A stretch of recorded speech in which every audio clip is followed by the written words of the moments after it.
Romain Riccardi, j'ai 27 ans et je suis pilote pro rider BMX pour le club de Saint-Étienne et pour l'équipe nationale d'Italie.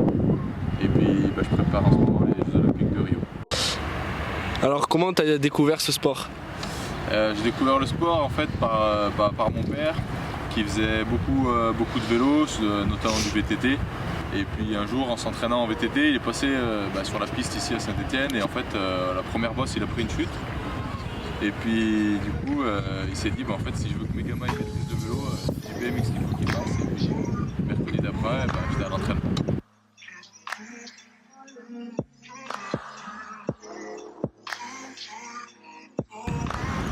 Qu'est-ce qui vous a poussé à faire de votre passion votre métier? En fait c'était surtout une opportunité. Au moment où j'ai fini mes études, j'ai eu l'opportunité de avec le club de Saint-Étienne en tant qu'entraîneur. Et du coup ça me laissait toutes mes journées pour pouvoir m'entraîner moi-même. Et c'est à partir de ce moment-là où j'ai gravi des échelons et où j'ai compris en fait que il y avait quelque chose dans le sport et que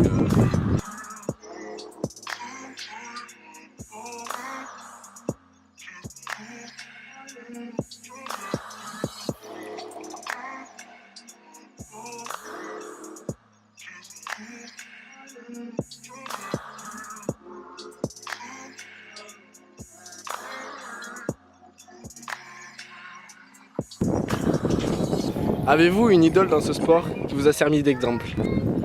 Ouais, mon entraîneur actuel, donc Laurent Bout, qui a été une des légendes du BMX en France et qui est parti finir sa carrière aux États-Unis. Et maintenant qui est de retour en France en tant que travaille au sein de la fédération.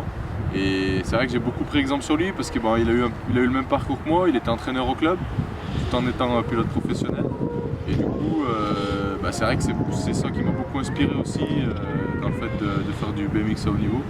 Et après, j'ai d'autres pilotes aussi qui m'ont inspiré, Thomas Allier, Christophe Lévesque. Des pilotes américains comme Mike Day, Kyle Bennett, qui sont des légendes. Et après, c'est vrai qu'on y trouve aussi une source de motivation. Qu'est-ce qui vous donne plus de satisfaction dans ce sport? Dépasser le rival ou vous surpasser vous-même? C'est un peu un mix des deux en fait. À l'entraînement, ce qui nous donne de la satisfaction, c'est de se dépasser soi-même, de repousser toujours plus ses limites. Et après, la satisfaction ultime en compétition, c'est de dépasser le rival. Donc c'est un peu un mix des deux. Je vais dire pour l'entraînement, c'est vraiment se dépasser soi-même. Et après sur la compétition, l'objectif c'est d'être devant les autres, donc dépasser les rivaux.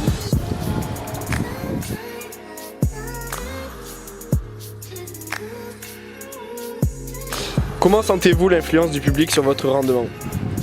Une fois qu'on est sur la piste, on n'entend pas grand chose vraiment, on sent plus vraiment, on pourrait pas dire s'il y a beaucoup de public ou pas.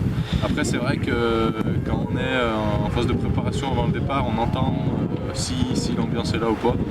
Et c'est toujours un facteur motivant en plus, qui peut des fois aussi mettre un peu de pression, mais on va dire que ça motive plus qu'autre chose.